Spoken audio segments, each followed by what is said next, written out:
I want to talk about why Jaeger-LeCoultre is one of the most important brands in horology. And it isn't because of their current catalog, it isn't because of their namesake, but rather because of the contribution that they've made to other brands, which has left a ripple in watchmaking that we don't talk about enough. I want to talk about Jaeger-LeCoultre. But first, films. You ever served in an infantry unit, son? Every once in a while in film, there will be a supporting character that just steals the show and completely makes the movie what it is. Think Heath Ledger as the Joker, Leonardo DiCaprio in Django Unchained. I'm curious what makes you so curious. To be fair, that entire film is so perfectly casted.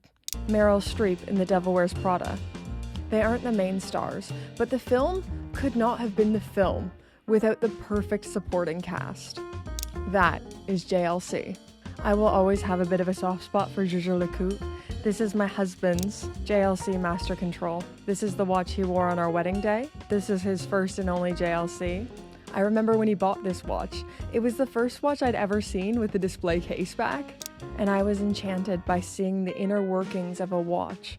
This analog technology masterfully crafted with all these teeny tiny pieces. James started telling me about the rich history of JLC and being the Watchmakers Watchmaker, and I remember thinking, why aren't more people talking about JLC? How don't more people know about this brand? Let's talk about the legacy and the problems with Jaeger-LeCoultre. The story of Jaeger-LeCoultre begins the same way that all great stories do, with religious persecution. What? Really? The earliest records of the LeCoultre family in Switzerland date from 1530, when Pierre LeCoultre, a French Protestant, fled to Geneva. He soon acquired a plot of land in the Vallée de Joux, where the manufacture is still based to this day. But it wasn't until 1833 that the LeCoultre family got into watchmaking. Antoine LeCoultre invented a machine to cut watch pinions, so just these teeny tiny little things. Following this, he founded a small workshop where he tinkered with more watches. His notable inventions include the millionometer. I hope I'm saying that right. I seriously doubt it. And in 1847, he created a keyless system to wind and set watches.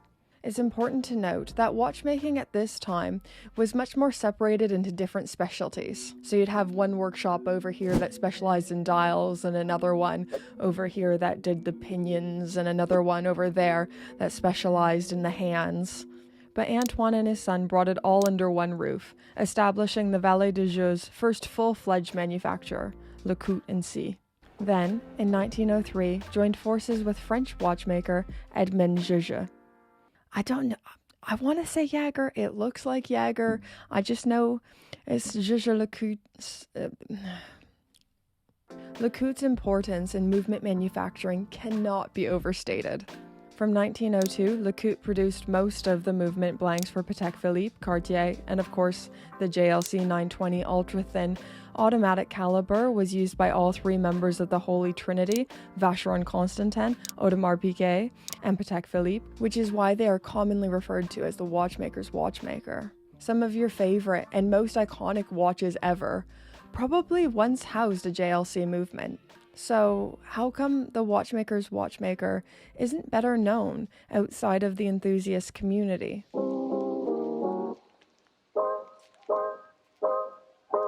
Okay, so I'm of the opinion that Jaeger-LeCoultre has all the ingredients to the secret sauce. Beautiful timepieces, amazing movements, heritage coming out of their ears. But if you say Jaeger-LeCoultre in a bar, nobody would know what you're talking about. And even you would be second guessing if you said their name. Even you would be second guessing if you said their name right, because it is a daunting name. Jaeger-LeCoultre, and if you're not familiar with Jaeger-LeCoultre, you may not be that familiar with timepieces. But JLC has two main problems. One, their marketing team, and two, movements don't really actually sell watches. I'm sorry. Even for us watch geeks, I've gone gaga for some high horology movements, but what pushes me into buying or not buying a watch is how it sits on my wrist, how it looks, how it makes me feel. The movement is still a priority, but for me personally, it's a bit lower on my priority list. It might be different for you. And I think we regularly forget as well, we only represent at most 10% of the buying market. There's still 90% of people buying watches who don't give a crap about movements. I'm now going to say something that you might really disagree with, but it's something that I hear a lot, and it's that the JLC catalog is boring and their watches are sterile, and that's why they're not selling. But I really couldn't disagree more. The Reverso is one of the quirkiest watches with so much personality. Just flicking through their catalog, the Polaris, the Rendezvous, not a single one of these is boring or sterile to me. Even this Master Control. It's a very sporty and refined dress watch. I don't think JLC is boring at all. I just think their marketing team has let them down tremendously, and they deserve better. We just really need rappers to start singing about Jaeger-LeCoultre. Then it's game over. Not many things rhyme with LeCoultre.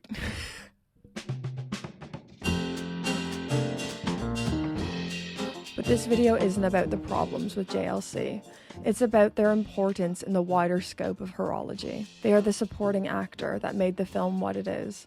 They're the ghostwriter that wrote your favorite biography. They're like Pharrell Williams. He is behind every hit, but most of us don't want to go out and buy a Pharrell album. They might just be the most important watch brand that people don't pay enough attention to. Jaeger-LeCoultre actually reminds me a lot of Gerald Genta. Their greatest hits weren't in their own maisons. The legacy of Gerald Genta lives on through his iconic designs like the Royal Oak, the Nautilus, the Pasha, and the Ingenieur. Most people don't really want a Gerald Genta watch. I like the Disney ones though. The legacy of JLC is in their movements that were and are the beating heart of some of the most iconic watches. Since its founding, JLC has produced over 1,200 calibers, registered approximately 400 patents, and created hundreds of innovations, including the world's smallest movement, one of the world's most complicated wristwatches, and a timepiece of near perpetual movement. I don't think JLC has to be limited to being the best supporting actor, though. I think if Richemont pulled their finger out and injected some real marketing JLC's way, it'd be a risk. But I think if they put some care, devotion, and marketing into JLC, they have the secret sauce, they have the special thing to become a household name. I am forever cheering on JLC, and I'm forever thankful for their contribution to horology. I think it's time that they got casted in a lead role. What saith you, Richemont?